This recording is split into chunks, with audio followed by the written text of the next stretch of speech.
So, thank you so much, Tracy. Such an honor having you in this conversation. We are going to explore one of the competencies from the different competencies as defined by ICF for being an effective coach at all levels, whether it's ACC, PCC, or MCC. And this competency is something which is extremely close to my heart because I personally feel that if not for this competency, all the other competencies might fall flat and will not be able to hold that conversation with the gravitas that's required, that can create that breakthrough, that can create that space, that can create that possibility and an opportunity for the coachee that we are engaging in. So today we are going to talk about embodying a coaching mindset.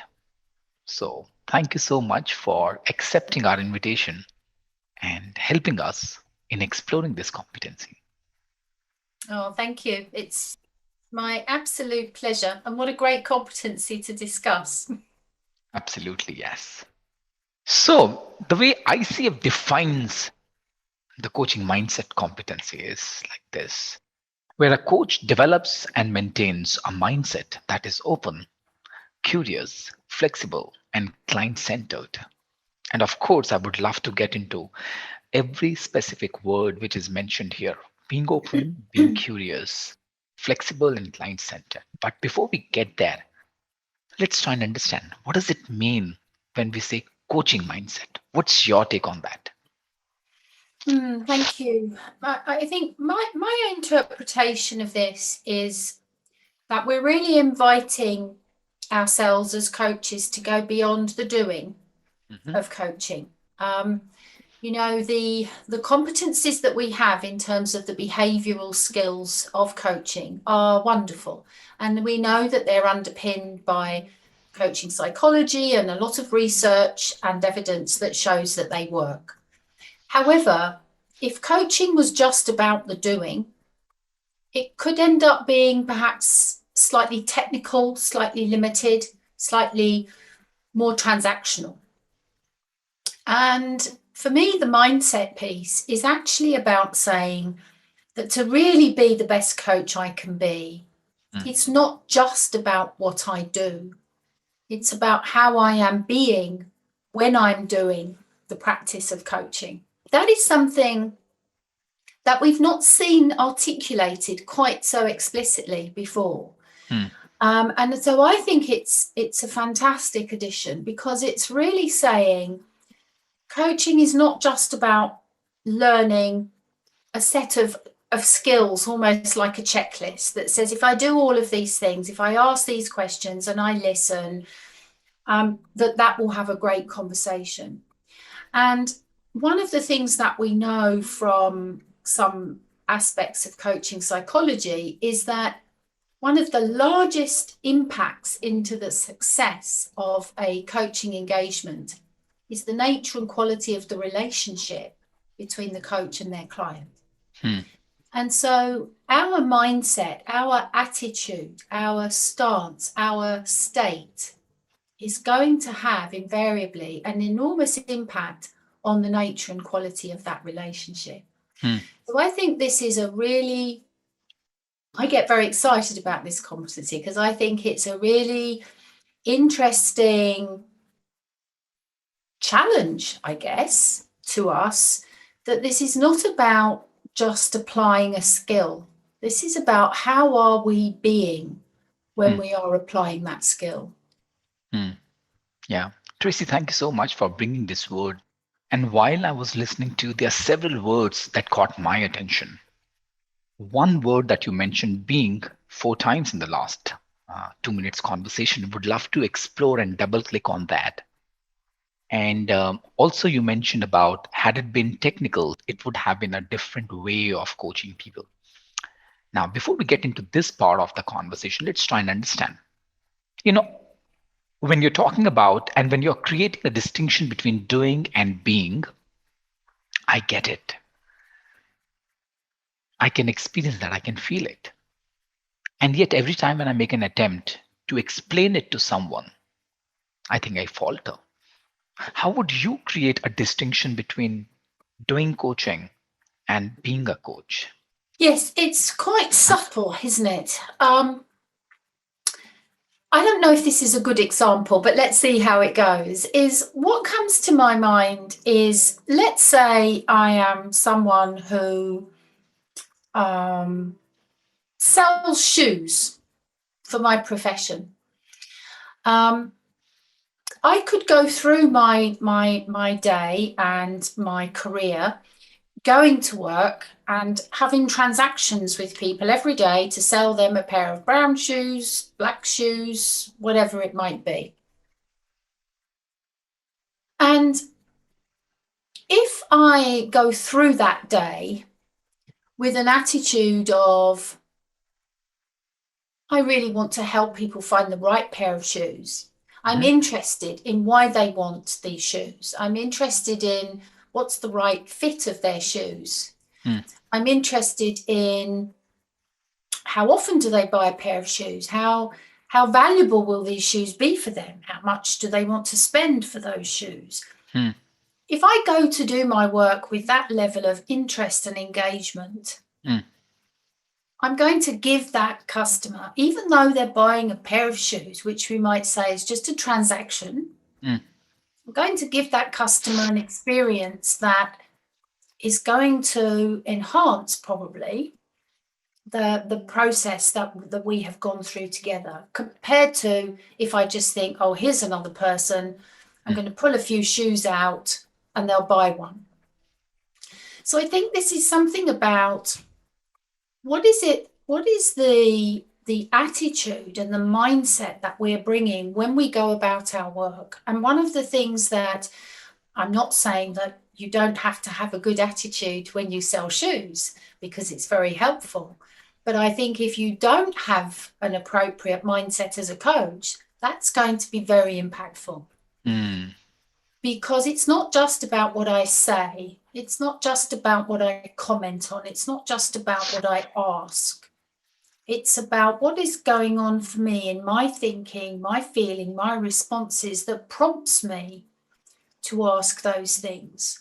So that's how I think about it, really, is what is the attitude that I'm bringing, and how immersed am I in really focusing on this person that's in front of me and what they need from this conversation right now, regardless of anything else. Regardless of anything else. Yeah. What a beautiful example. So it's not only about selling a pair of shoes, it's the space with which you are selling a pair of shoes that makes a lot of difference. And if I use the same parallel, if I use the same analogy in coaching, it's not about asking questions. It's not about listening. It's not about using direct communication or managing progress and accountability.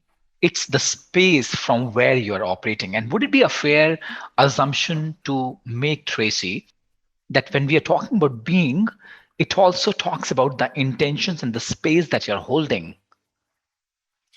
Absolutely. And as you were just describing it there, what I notice you using a lot is the word space. So, and I completely agree, in the coaching space, maybe the coach says nothing at all.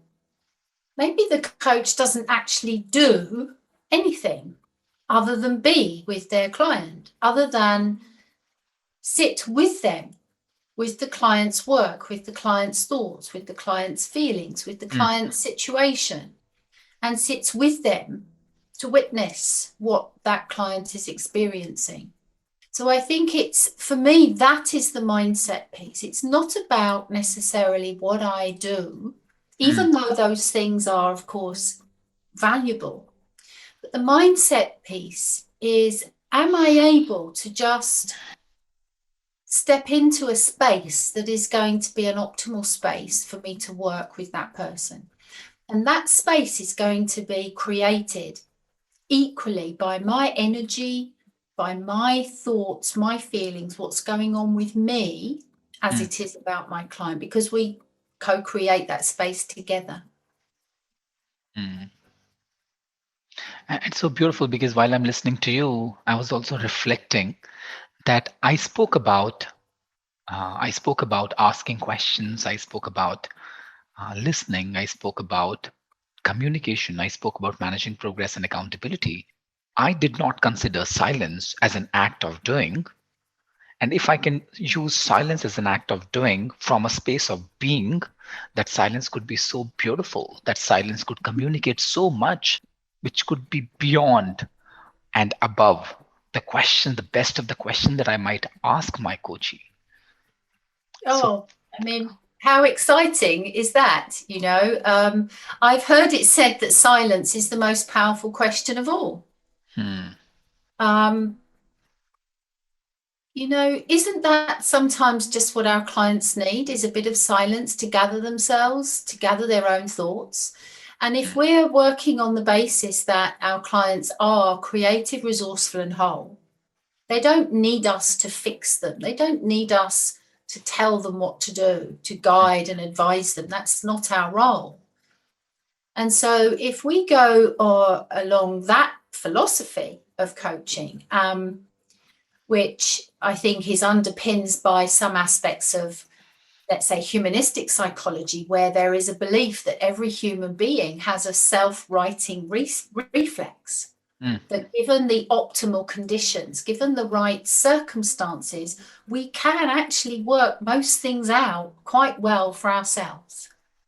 Human hmm, beings are incredibly resourceful. And so, such an important part of the coaching process, I think, is the space. And if we fill that space with too many questions, too much observation, we're actually getting in the way of our client, which of course is another term that we often hear in coaching. How can we get out of our client's way?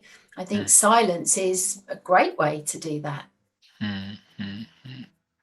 Tracy, as I'm just listening to you, you use the word, how can I get out of my client's way?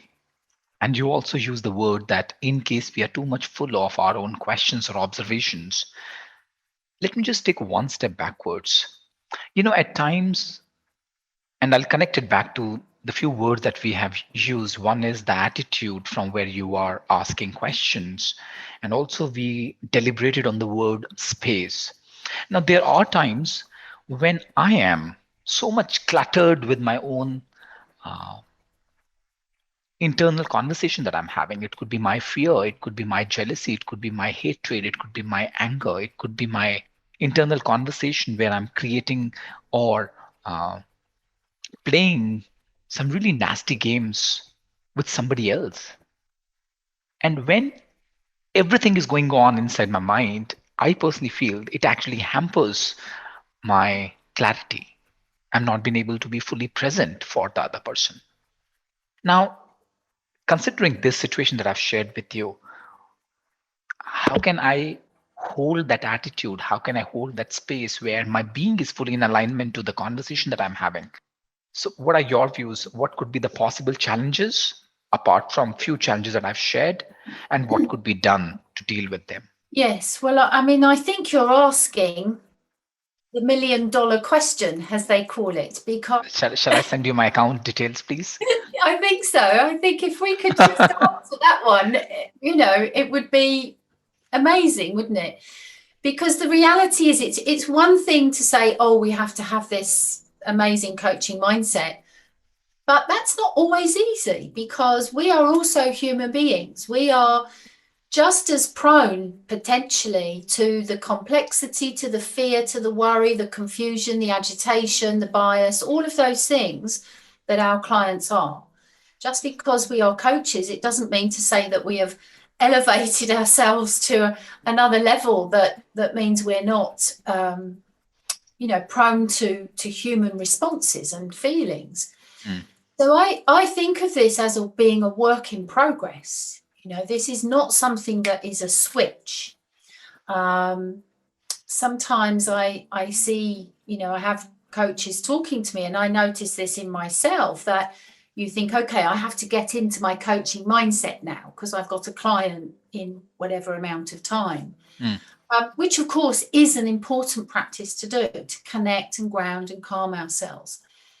However, I don't think that is something that you just call upon in the moment. For me, that is something that implies a work in progress over time. And that is a really important element, I believe, of this competency. It is saying that it's not about us just preparing 5 minutes before we're about to speak to a client. It's about how are we embodying that mindset all the time, or at least working on it. We are at that work in progress. And like our clients, there will be days or periods in our life when that mindset is hard for us to access because we have things troubling us. We have a lot going on in our world. We perhaps don't feel so well in ourselves. And that mindset will be less accessible to us at some times than it is at others.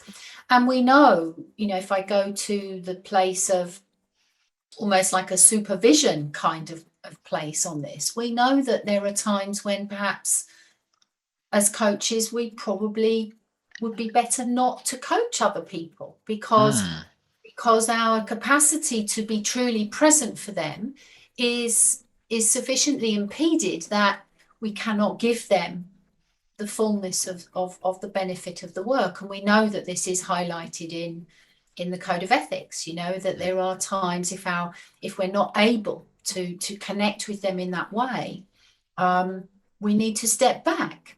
Yeah, it's okay to say no to a conversation. Absolutely. It's okay. And perhaps sometimes even more so, we maybe even have a responsibility to say no to that conversation if we feel that we cannot sufficiently access enough of that mindset. Now, does that mean to say that we have to be perfect every time? Of course not, because we will still be having all of our human responses, and sometimes we may be feeling a little bit more tired, or we may have a mild headache that we've been sitting with for the day or something. That doesn't necessarily mean we can't coach our clients, but it is important that we are self-aware, which is one of the other things, of course, that comes out in the competency is how self-aware are we? Because in order to bring that being, at least I believe, that implies that we have to constantly try to learn about ourselves, not just our clients. We are we're part of the vehicle of the process of coaching. Yes. When you said that as the part of the code of the ethics, it's good not to do coaching. And I was wondering in my mind that as a coach, do I really need to refer to code of ethics for this thing? Because I know when I am totally entangled inside and I'm doing a coaching session and I'm not being able to be a coach in that moment, I think I'll be doing more injustice and disservice to the conversation rather than holding that space of a coach.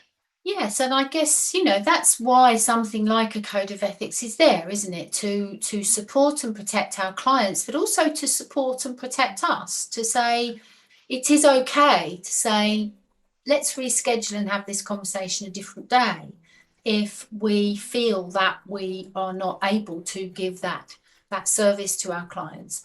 And of course, I think sitting alongside that, therefore, is the responsibility that part of our work, part of our investment into our profession is that we are working on ourselves. We're trying to learn more about ourselves and learn how we can bring that presence, be the best we can in that moment, so that we can have those conversations. Otherwise, we could potentially be cancelling and rescheduling coaching conversations quite regularly, especially with the way the world is right now.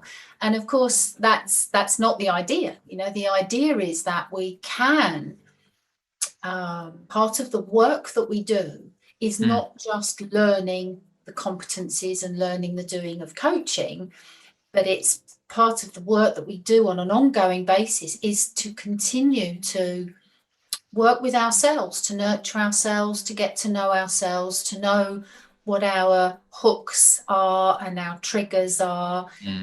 And it's just an ongoing process of of self-management, self-regulation, which of course are some of the terms that are used in the competencies. And I just see that as not something that I need to tick to say, oh, I've done that.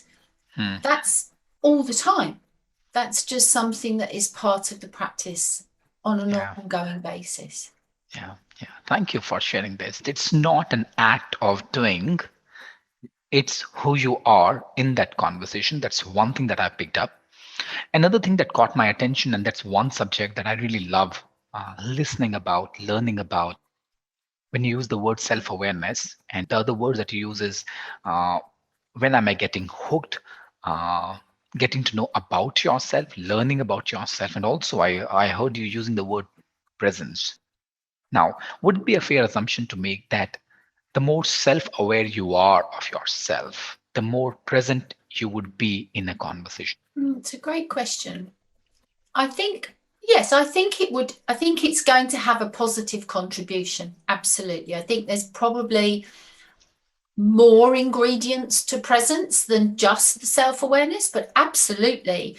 If I'm not self-aware, I think my ability to be truly present with a client is going to be impeded.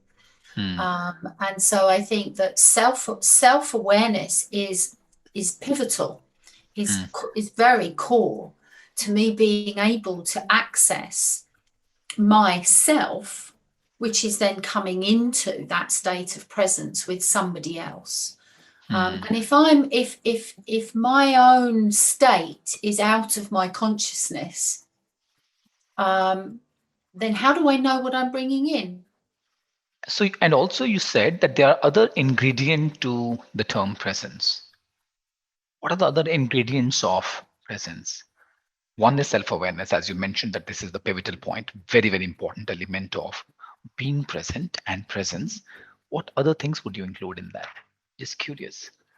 Well, I think I'm probably oversimplifying this, but just to sort of share it in a very straightforward way, my mind with your question immediately goes to three elements. One is myself. So part of my presence is my self-awareness and what I'm bringing in. Another part of my presence is then the person that I'm talking to. Is am I aware of who they are and how they are and what they're bringing in? So it's very difficult for me to be present if I'm not engaging, because it's an interaction, isn't it? It's not just, I'm not giving a one-way presentation to someone. This is an interaction, a transactional dialogue between us. So I think part of my presence is then not self-awareness, but awareness about my client. And then the third place that I go is more the space. You know, is the context, is when I'm here and you're here, what then is created around us? What is the space then that we evoke, that we create together? And there's probably then a fourth, which is what's outside of us. What's the context, you know, that's behind the client, around the client, or what's the context that's behind or around me? And it could probably go on, you know, I mean, there are layers, aren't there? And I'm not saying that as a coach I have to be, you know, so omni-focused. I'm aware of every single dynamic, because that might be quite overwhelming, I'm sure. But at least that I'm conscious that it's there, that I'm aware that those dynamics are happening, and to just be alert to that, to be sensitive to that, and to consider how might that be affecting the conversation that we're having. So well articulated, Tracy. Thank you so much. And let me tell you, you know, every time when I met you, and we have met twice in international conferences, I've spoken to you a few times on Zoom. And every time I have experienced, and I'm no way saying I've seen, I said, I'm experienced amazing, very soulful presence that you bring in. And I used to wonder, how does she do that? So what I'm getting right now, it's not only what she does that actually brings the presence that she exhibits, It's one, who she is and who she's being in that conversation. And also, thank you so much for bringing the four elements to that. You mentioned about how self-aware am I of my own self right now in the conversation? How aware am I of the other person? The third thing that you mentioned is the space which is getting created while this conversation is happening and what is being created in the conversation in the moment.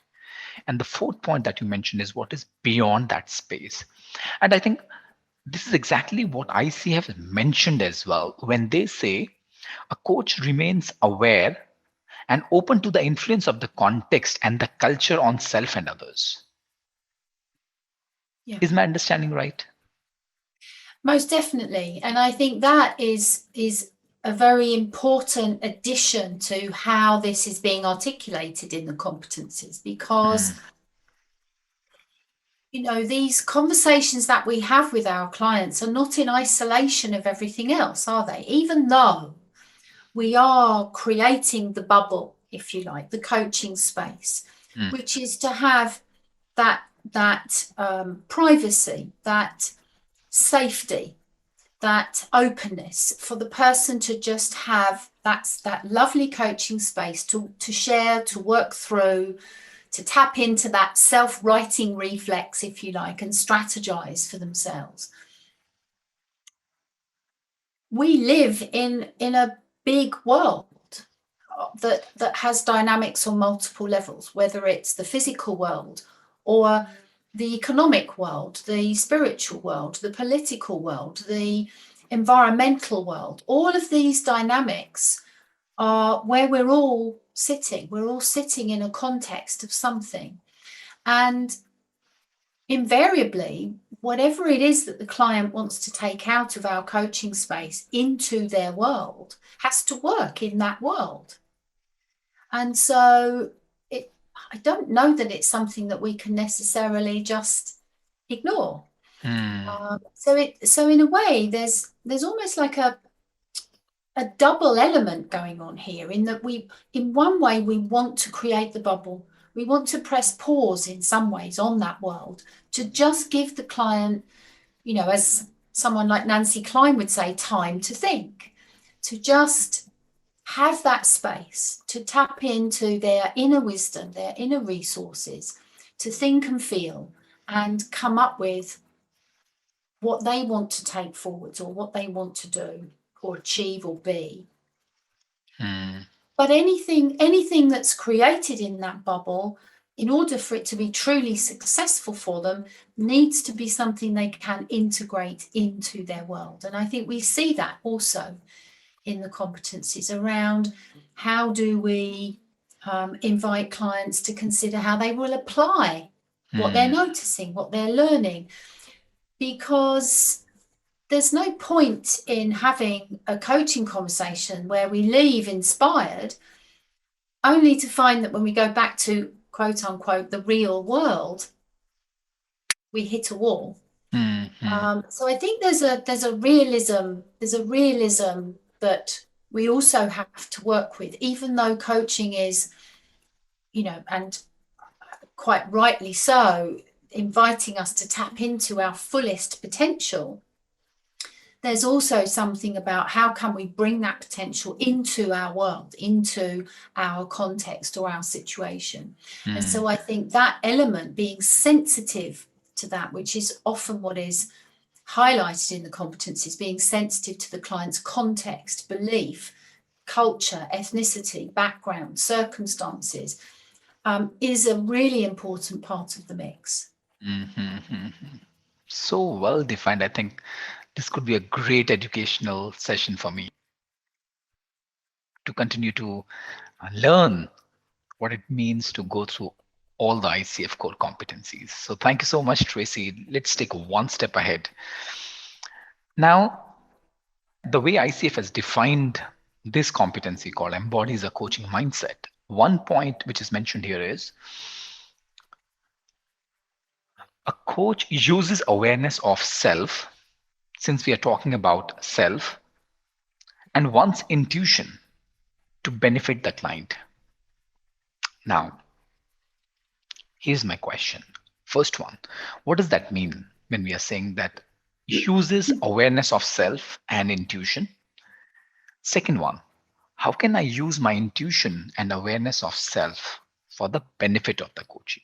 And here I'm actually struggling to understand this word called intuition. How can I tap into that when I'm in a conversation? So there are so many questions which are troubling me, and I'm struggling to understand that.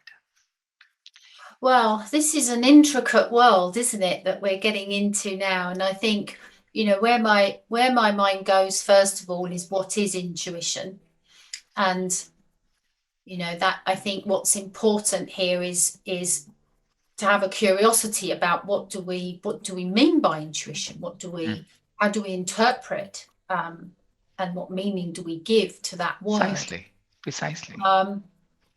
My sense of that is, well, and I've just used the word sense, it's almost about what am I sensing? At least this is for me. I'm not saying this is the definition, but for me, it's something about how can I go beyond just my own thoughts to guide me around how I might intervene with my client next, what I might do or say next. So for me, intuition is something that is me drawing upon information from various sources, from multiple senses. So it's not just about what I'm hearing, it's also about what I'm seeing. It's also probably quite significantly about what I'm feeling. And if we were to, I mean, I'm not a specialist in the field of somatic coaching particularly, but our body physically is also a vehicle for drawing upon information. So for me, intuition is about extending, it's about scope again, of extending beyond just what I'm seeing and hearing to thinking about how is my body feeling when I'm talking to this person, because our bodies give us information. We have physical sensations that are telling us something. And so, as well as the physical sensations, we may have emotional sensations. We may have feelings that come upon us. So whether we call it intuition, whether we call it hunch is another word, when we have a hunch about something, or an inner knowing. Or gut feeling? It could be our gut, which of course, if we look at the world of the various sources of decision making in our physiology, and at least three being the head, the heart, and the gut, there are neurons in each of these sources that are processing, that are doing something while we're coaching. So what is our heart telling us? What is our gut telling us? How are we feeling about these things? For me, that's the information that we're drawing upon. We're using self as an additional source of information that could, I use that word deliberately, could inform what we're doing. And if we don't have self-awareness, we will be blind to those things. We will ignore the sensation in the gut or the heart. We'll ignore the discomfort we're feeling in our tummy or in our stomach, because we won't be aware. So the self-awareness, I think, is to know how do I respond to things? When I get frustrated, how do I know I'm frustrated? When I get bored, what do I notice? When I get anxious or agitated, what happens for me? How do I do those things? So the self-awareness, I think, is really important to underpin the intuition. Without the self-awareness, it's almost as though that is beyond my access.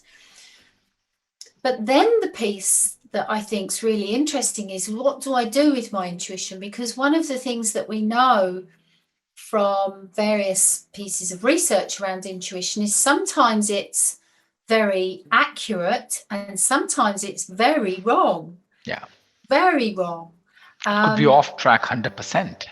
Completely. It could be I could be noticing something that is totally irrelevant to the client, and it's just mine. It's something that I'm feeling, or it's something that I've picked up from a conversation I've just had earlier in the day. These senses that we have, I think, are swirling around, inside us and around us. Mm. And so I think the key thing is not to, this maybe comes then to part of this competency around regulation, is Mm. not to assume that my intuition is right. Yeah. Or to get attached to that unnecessarily. Yeah, because that's the danger place, isn't it, for us as coaches? The minute we get into I know, that's a danger zone, isn't it? It's the end So of it. That's the yeah, end of your coaching mindset and coaching presence. yeah, Yeah. yeah, So, two things what I'm listening here. And thank you so much for bringing those two elements so alive. One is, so doing coaching is where you're actually operating from a surface level. But when you're actually imbibing in the coaching presence and when you're wearing the coaching mindset,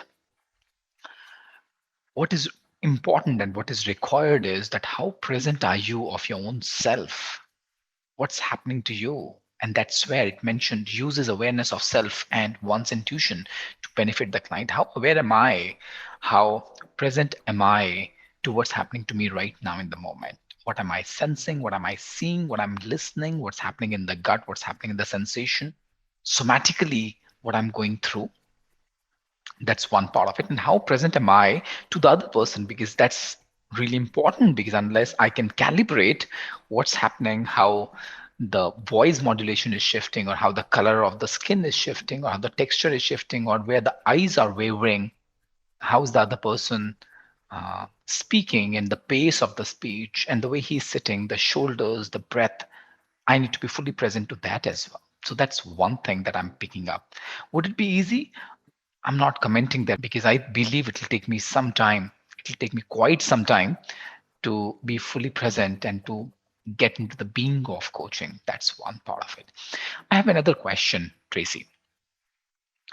We spoke about the word use awareness of self and one's intuition to benefit clients. And you also spoke about that at times intuition could be right, at times it could be totally off. I'm just wondering if I were to, or if we were to discuss the difference between intuition, or I might be coming from my own judgments. I might call it my intuition, and yet it's coming from my reactive tendencies. It might be coming from my own fears, my own assumptions, and the beliefs that I've been living with. As a coach, I've been living with the context that I have been living with. And could be a possibility that I project what's going deep within myself onto the other person, yeah, because as they say, the world outside is a manifestation of the world within. yeah. So in that case, what could be the ways that could help me to be fully present, that if it's intuition or if it's judgment? I don't know if there could be any right or wrong answer to that, if there could be any right answer, but love to hear your views on this. Well, I think, Gaurav, you're raising points that are really at the heart of this, isn't it? Because it's not necessarily easy. Just because we're saying this is what we need to try to do, this is the heart of the work in a way that this is challenging. Hmm.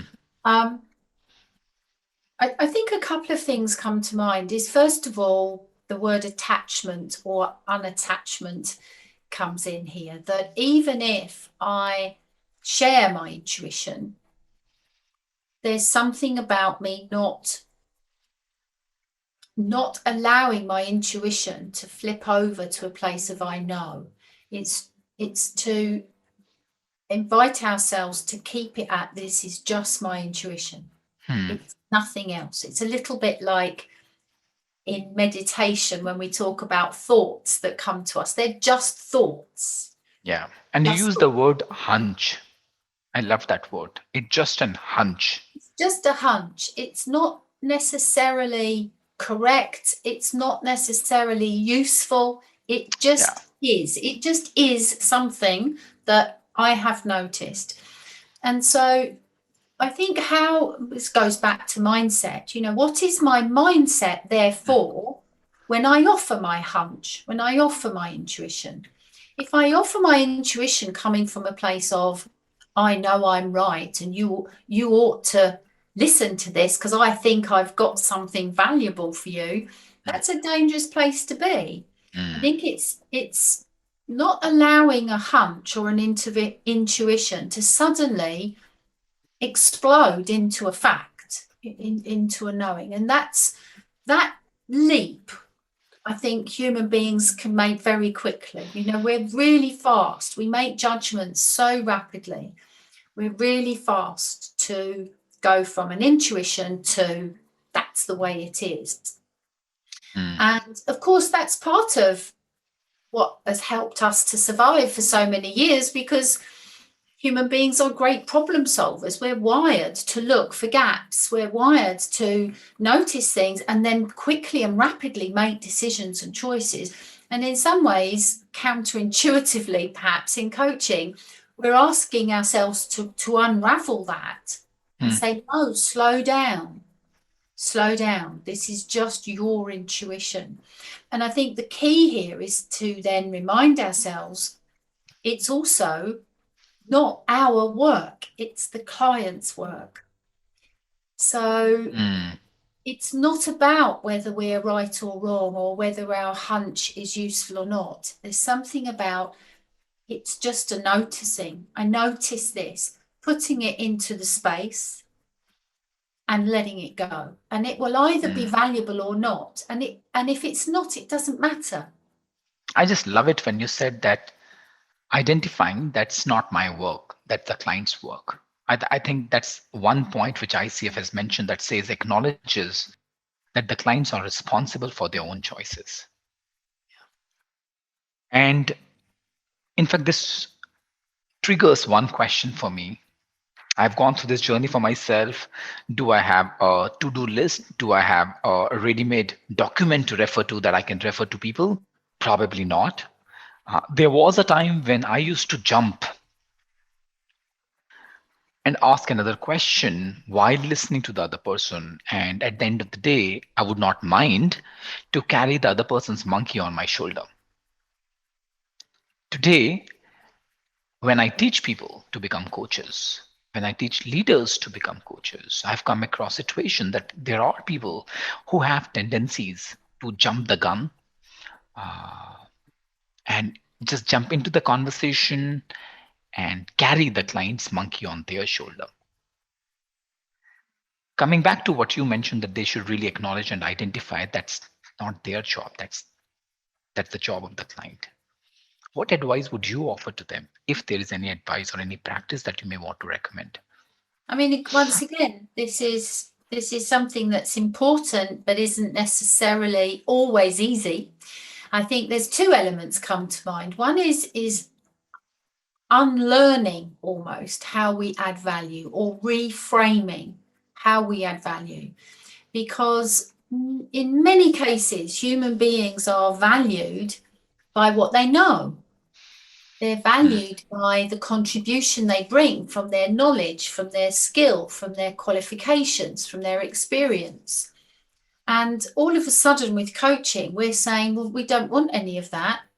We want you to bring your presence. And of course, a coach is bringing, hopefully, their experience and expertise of coaching, but they're not delivering and adding value in a way that we are conditioned to in many, many other walks of life. We're measured mm, and appreciated and judged and rewarded by a more tangible contribution.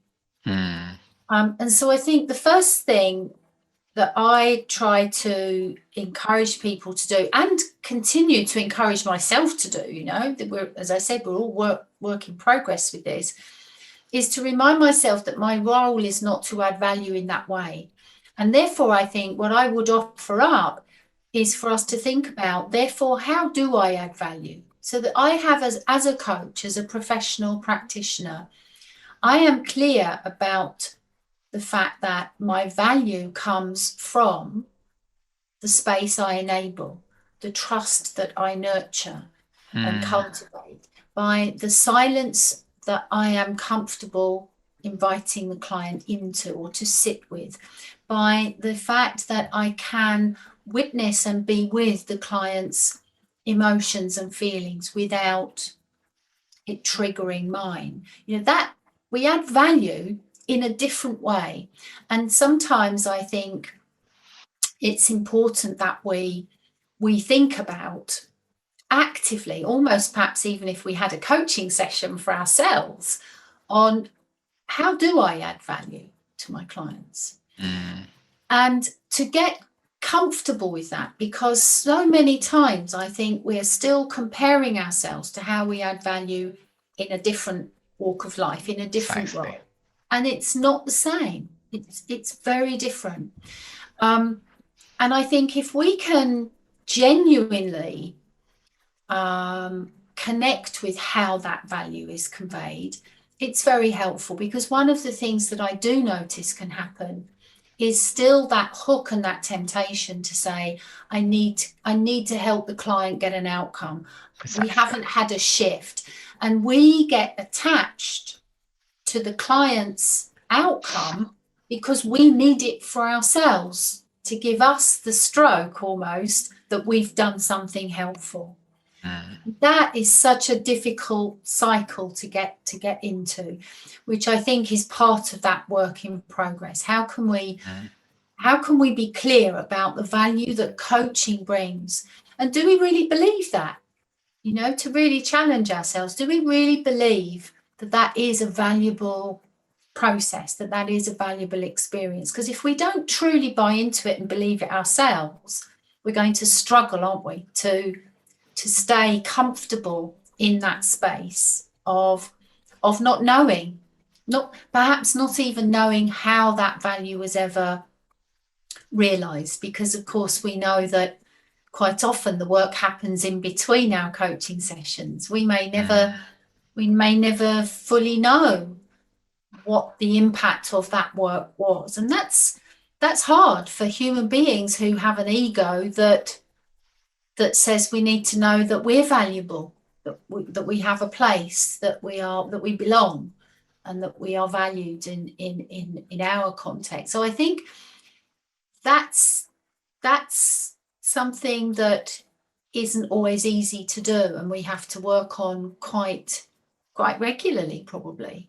And for me, the one thing I hear myself saying to myself and others over and over again to try to access this is to slow down. Is what can happen, I think, is the ego, the monkey, the trigger, the hook, they're really fast. And if we're trying to add value, if we're going into that space, we can find ourselves going unconscious, as I call it. We go on automatic pilot and get hooked into that very, very quickly. And so I think that slowing down is one of the keys to many, many elements of this. So that we've got, it's a little bit like how sometimes when you see micro changes in someone's facial expression, it's almost impossible to see it in real time. And yet if you were to record it and slow it down and you saw those micro changes, you'd say, look, that's the point where you'd see it.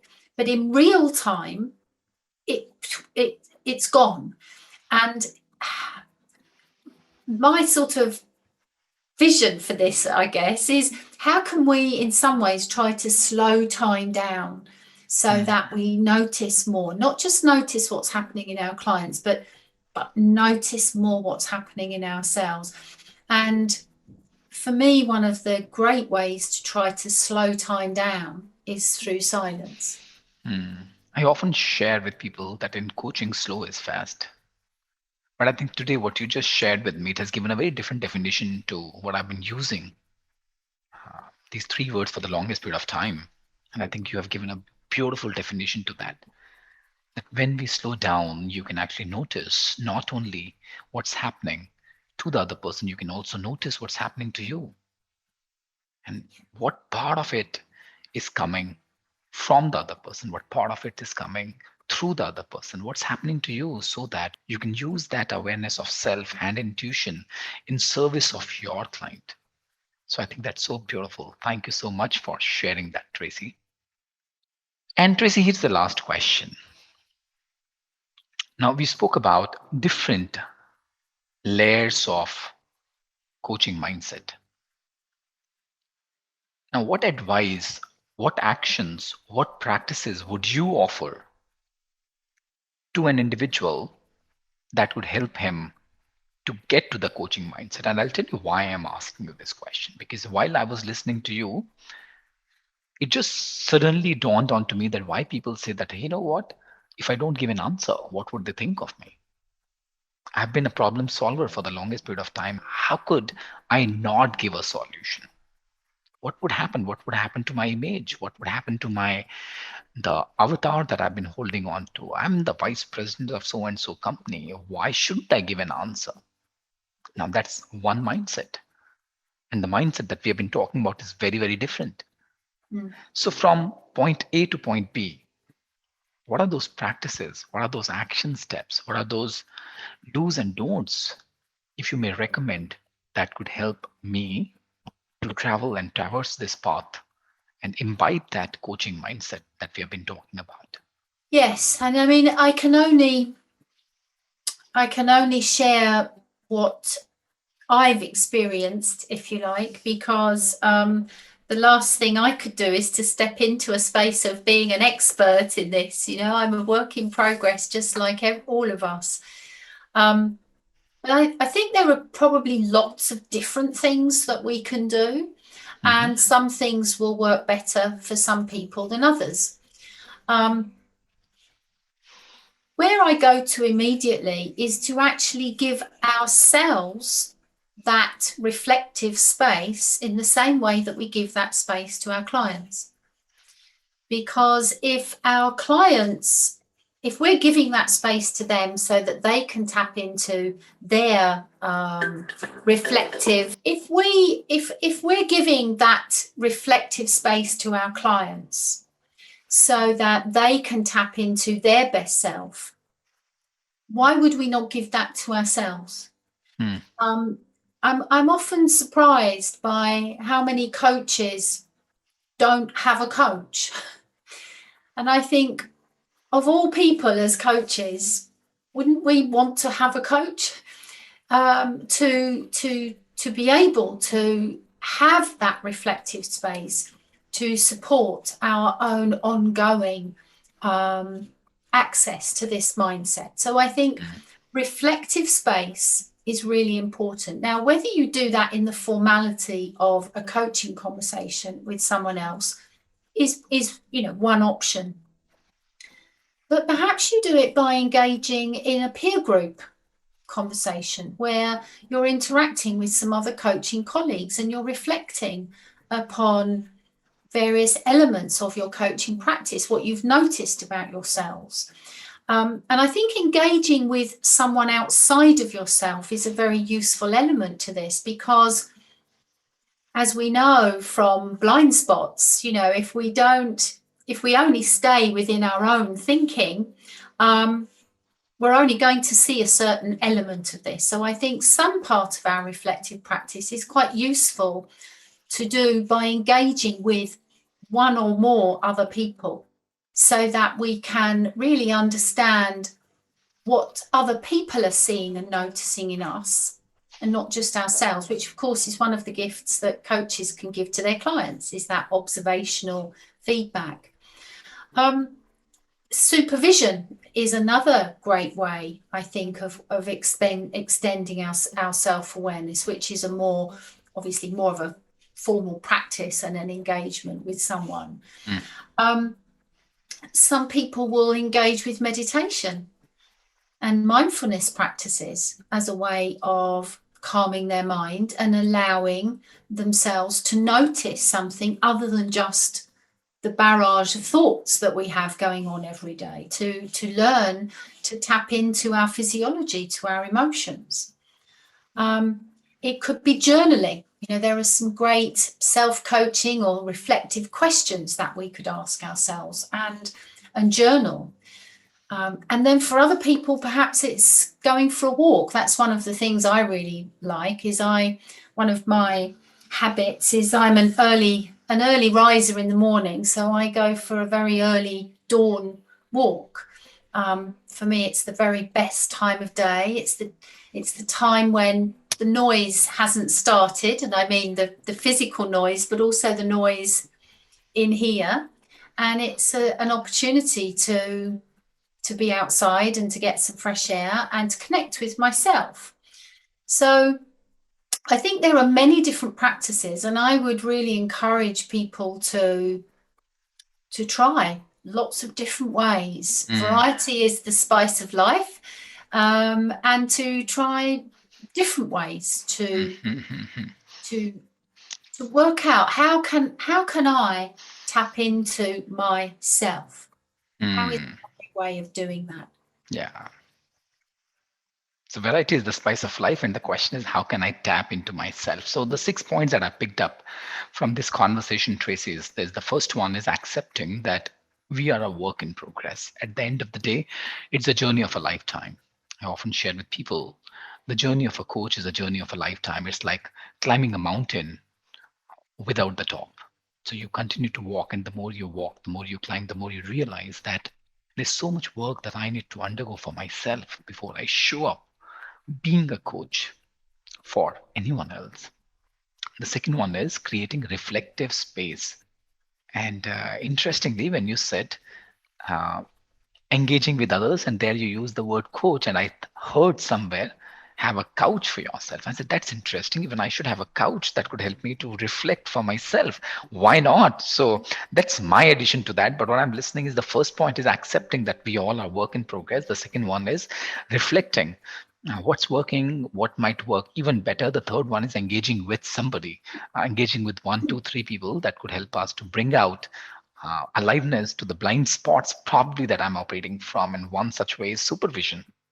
And then you mentioned meditation and mindfulness practices that could help us to notice what we notice.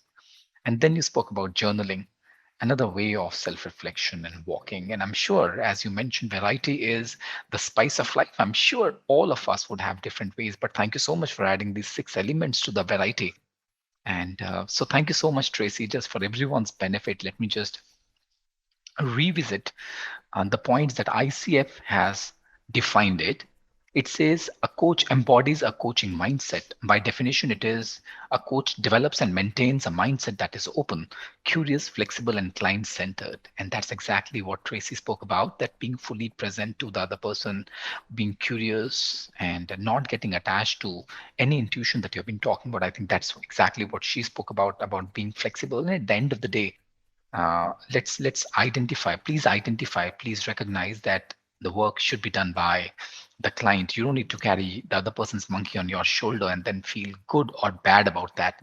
So there's no attachment in this complete process. And the 8 points that the way ICF defines is it goes like that. A coach acknowledges that clients are responsible for their own choices.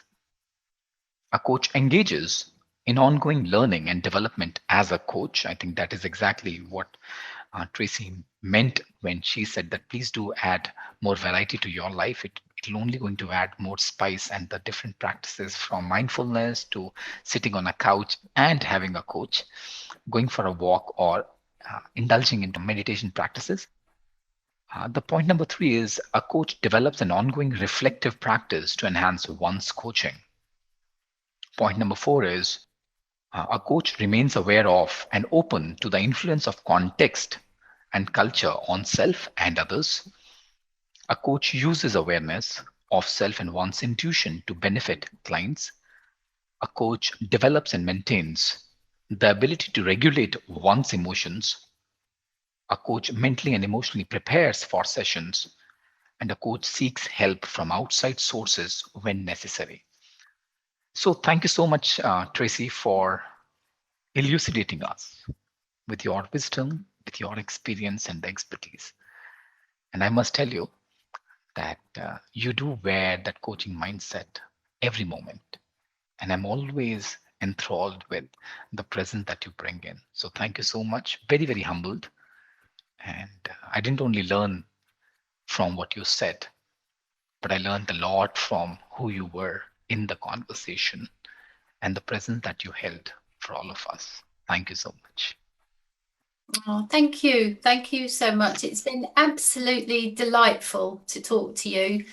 And yes, I think we're all doing our best, aren't we? We're all trying to be the best coach that we can be.